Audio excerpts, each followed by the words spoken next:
गणगौर की संपूर्ण कहानी हिंदी में।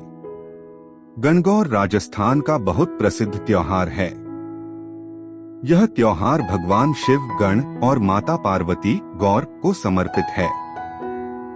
खासकर महिलाएं और कुंवारी लड़कियां यह व्रत अच्छे पति और सुखी वैवाहिक जीवन के लिए करती हैं। गणगौर की पौराणिक कथा शीतला माता की कहानी हिंदी में। प्राचीन समय में भगवान शिव, माता पार्वती और देवर्षि नारद पृथ्वी पर घूमने निकले। वे एक गांव में पहुंचे।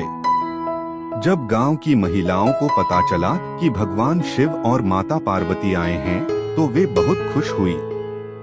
गांव की गरीब महिलाएं जल्दी जल्दी साधारण भोजन और पूजा की सामग्री लेकर माता पार्वती की पूजा करने आ गईं। उन्होंने सच्चे मन से पूजा की। माता पार्वती उनकी भक्ति से बहुत प्रसन्न हुई और उन्होंने उन्हें सौभाग्य और सुखी वैवाहिक जीवन का आशीर्वाद दिया। थोड़ी देर बाद गांव की अमीर महिलाएं भी बहुत सारे पकवान और महंगी सामग्री लेकर पूजा करने आईं। तब भगवान शिव ने माता पार्वती से पूछा कि आपने तो पहले ही सब आशीर्वाद दे दिया, अब इन्हें क्या देंगी? तब माता पार्वती ने कहा कि भक्ति और सच्चे मन से की गई पूजा सबसे बड़ी होती है। इसलिए गरीब महिलाओं को उन्होंने अपना सौभाग्य का आशीर्वाद दिया था। इसके बाद माता पार्वती ने अपने हाथ से रक्त की बूंदें निकालकर अमीर महिलाओं को भी सौभाग्य का वरदान दिया। इसके बाद माता पार्वती नदी में स्नान करने गईं और उन्होंने रेत से भगवान शिव की प्रतिमा बनाकर उनकी पूजा की। जब वे वापस आईं तो भगवान शिव ने पूछा कि इतनी देर क्यों लगी? माता पार्वती ने कहा कि उन्होंने अपने भाई भाभी के यहाँ भोजन किया था। तब भगवान शिव वहाँ गए तो उन्हें वहाँ सुंदर महल और भोजन दिखाई दिया, लेकिन थोड़ी देर बाद वह सब गायब हो गया। तब भगवान शिव समझ गए कि यह सब माता पार्वती की माया थी। इस घटना के बाद से महिलाओं ने माता पार्वती की तरह अपने पति की लंबी उम्र और सुखी जीवन के लिए गणगौर की संपूर्ण कहानी हिंदी में। गणगौर राजस्थान का बहुत प्रसिद्ध त्योहार है।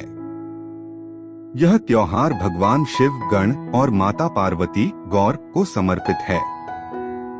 खासकर महिलाएं और कुंवारी लड़कियां यह व्रत अच्छे पति और सुखी वैवाहिक जीवन के लिए करती हैं।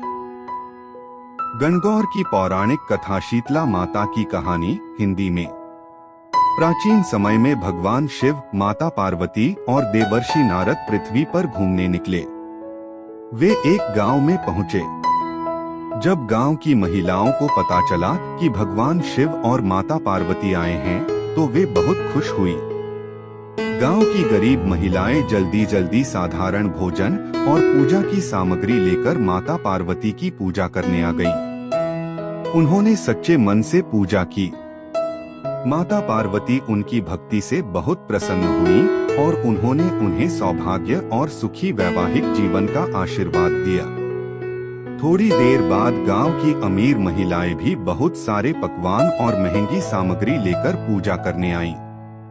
तब भगवान शिव ने माता पार्वती से पूछा कि आपने तो पहले ही सब आशीर्वाद दे दिया, अब इन्हें क्या देंगी?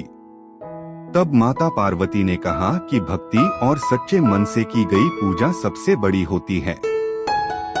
इसलिए गरीब महिलाओं को उन्होंने अपना सौभाग्य का आशीर्वाद दिया था।